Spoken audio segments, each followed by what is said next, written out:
Welcome back to Serious Spoilers. Today I will share a romantic drama movie from 2014, titled Birdman. Spoilers ahead. Watch and enjoy. What appears to be booster rockets from a space shuttle shoots through the sky. Everything from here until the final scene is designed to look like one continuous shot. St. James Theatre. Riggan Thomson is sitting cross-legged, floating a few feet about the ground in his dressing room. The voice of Birdman, seemingly coming from a Birdman movie poster, taunts him. The voice tells him he's a has-been and should never have quit making Birdman movies. He hates it in this small, dirty dressing room that smells like balls. Riggan is a washed-up actor trying his hand at live theater after walking away from a superhero franchise playing Birdman. Riggan gets a video call from his assistant/daughter Sam. She's at a flower shop and they don't have the kind of flowers her dad wants. He just wants the kind that smells good. He hates roses. Over the PA, Riggan is called to stage for rehearsal. On his way to the stage, Riggan's manager, best friend and play producer Jake voices concern about Riggan starring in, writing and directing a play based on Raymond Carter's What We Talk About When We Talk About Love. Apparently, one of the actors, Ralph, isn't very good. Riggan goes to the stage where the other actors are already waiting in a kitchen scene. During the scene, Riggan looks up to the lighting grid and then one of the lights falls right on Ralph's head, knocking him out of consciousness and the play. They need to find a replacement. Leslie suggests famous theater actor Mike, who she shares a vagina with. Riggan goes back to his dressing room and Jake tells him to prepare for an afternoon of interviews. The interviewers are more interested in gossip and Riggan's lapsed career than they are in talking about the play. Later that night, Riggan goes back to the stage to meet with Mike. Mike is a very intense method actor. He breaks down each line of dialogue with Riggan and agrees to do the play. Sam takes Riggan to costuming. There he strips naked in front of her. Leslie comes in, doesn't realize Sam is behind a rack of clothes and tells Mike to put on clothes because he shouldn't be naked in front of Riggan's drug addict degenerate loser daughter. Sam reveals herself and leaves. Leslie is embarrassed and yells at Mike. Laura tells Riggan that they're pregnant and he fakes, poorly, being happy. She catches it and leaves in a huff. Jake tells Riggan that Mike is way over their budget, but Riggan says he'll pay for him himself. Jake is also helping the production avoid a lawsuit from Ralph by threatening to tell the press about odd porn Ralph is into. The play starts its preview performances. Mike decides to drink real gin on stage. The stage manager tells Riggan just as he's about to enter, so he ends up casually switching the real gin with prop gin. During Riggan's monologue, Mike realizes his gin was swapped out and he breaks the scene, in front of the packed house, to yell at Riggan for not committing to the performance and the characters. Riggan calls for the curtain to drop and he and Mike get into an argument. Riggan tells Mike that his heart went into this production and he doesn't need him fucking it up. Mike tells Riggan that he's just a movie star and has no right to be on Broadway in the first place. Riggan tells Jake that he wants Mike fired, but Jake points out that since Mike was brought on, pre-sale tickets have gone through the roof. Mike can't leave. Riggan's ex-wife Sylvia was in the audience. She goes to Riggan's dressing room to see how he's doing. He tells her that he refinanced their Malibu home to help pay for the play. She's upset because that was supposed to be Sam's home one day. Riggan tells Mike he wants to talk to him outside. Riggan tells Mike that he has a lot riding on this play and he feels that Mike resents him because he's popular. Mike tells him that popularity is the slutty little cousin of prestige. They go to a nearby bar and Riggan tells Mike that the reason this play is so important to him is because when he was much younger he did a play and afterwards Raymond Carter sent him a complimentary note on a napkin. Mike points out that it's on a bar napkin and he was drunk at the time. It doesn't mean anything. He also tells him that previews are a chance to get to know the work and the only show that matters is opening night and the only opinion that matters is at the end of the bar. It's theater critic Tabitha. Her review will make or break a play. On Broadway, no one cares about a washed-up movie star like Riggan Thomson. On cue, a family asks Mike if he'll take their picture with Riggan because they're huge fans. On his way out, Mike stops to taunt Tabitha. She asks if he's worried she'll give him a bad review. He says he knows she will as soon as he gives her a bad performance. Mike also tells Tabitha that he feels that Riggan is legit.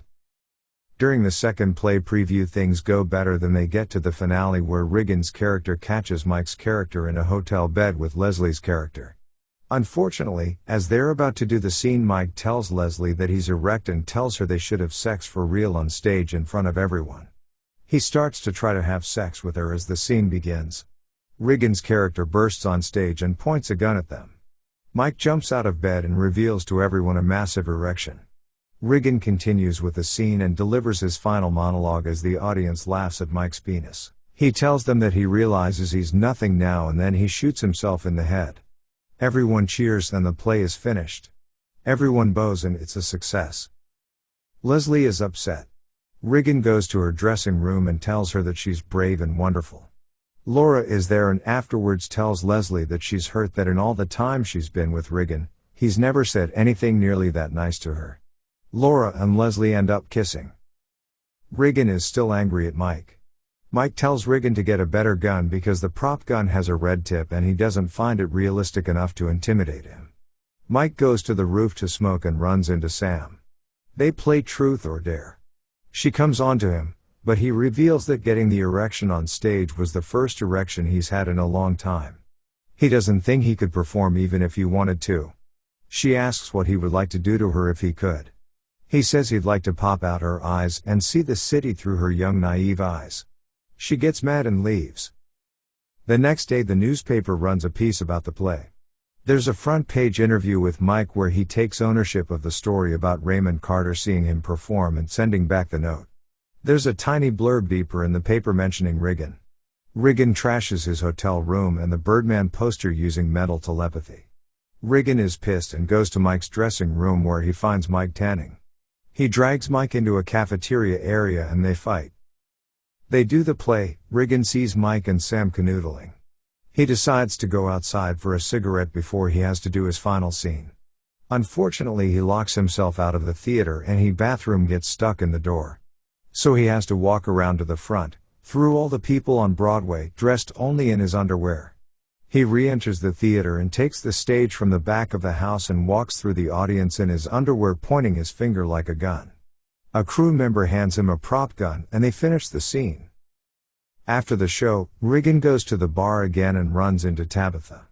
He takes a drink over to her and starts to tell her the story of the Raymond Carter napkin. She says she doesn't care. She's going to bury his play tomorrow because she has no respect for movie stars who want to pretend to be real actors. He tells her he is an actor and she corrects him by telling him that he's just a celebrity. Riggan gets drunk and passes out on the street. The next morning he wakes up and starts walking down the street with conviction.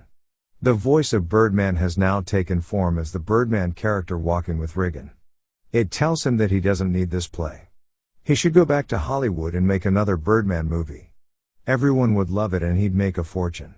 Riggan imagined the city street turning into a scene of a big blockbuster action movie with explosions and giant robots. He goes back to reality and goes up to the roof of a building. A man comes out and asks him to come away from the ledge. Riggan does. The man asks if he's okay. Riggan says he is, and then he turns, runs and jumps off the building. He flies through the city like a superhero and goes back to the St. James Theater and goes inside. Outside now there's a cab and the driver is mad that Riggan didn't pay him. Riggan runs into Sam, tells her she's doing a great job and asks her how life is treating her. They have a heart-to-heart talk. She puts dashes on toilet paper and explains that they taught her that in rehab. Each dash represents 1,000 years. One sheet is the span that humans have been on Earth. The rest of the roll represents how long the planet existed. It puts it all in perspective. He tells her that this play is his chance to finally do something that's important. She tells him that he doesn't understand. This isn't important. He's not important. None of this is important. They're a dash on a sheet of toilet paper. Laura tells Riggan that he doesn't have to worry because she's not really pregnant. It's opening night of the play. Riggan's dressing room is full of flowers. None of them are the kind he likes. Sylvia goes backstage and they have a heart-to-heart talk. She wishes him luck. Riggan reveals to her that on the night she caught him cheating on her, he went out to the ocean to try to drown himself, but kept getting zapped by jellyfish, so he dragged himself back to the shore. She remembers that and said that at the time he told her he got sunburned. He says he has to do this play tonight because it's a chance for him to finally do something right. After she leaves, Riggan pulls a real gun out and goes to the stage. He delivers his big monologue about how he realizes he's nothing and then he shoots himself in the head for real. The audience is in shock and then everyone, except Tabitha, gives it a standing ovation. The rockets fly through the air again. Jellyfish lay on a beach. Now we're in Riggan's hospital room. Jay tells Riggan that the play was a success and he's opened a new era of theater called ultra-realism. It's suspected that Riggan didn't know the gun was real and one of the reviews reads unexpected virtue of ignorance. Riggan's face is bandages and covers the same area that the Birdman mask covered. Sam brings him the flowers he likes. Apparently he somehow only managed to shoot his nose. She leaves to get a vase. He goes into the bathroom and takes off his bandage and looks at himself in the mirror. He goes back into his room and sees birds flying out the window. He opens it up and stands on the ledge. Sam returns. Riggan is gone. Sam looks out the open window to the ground, but he's not there.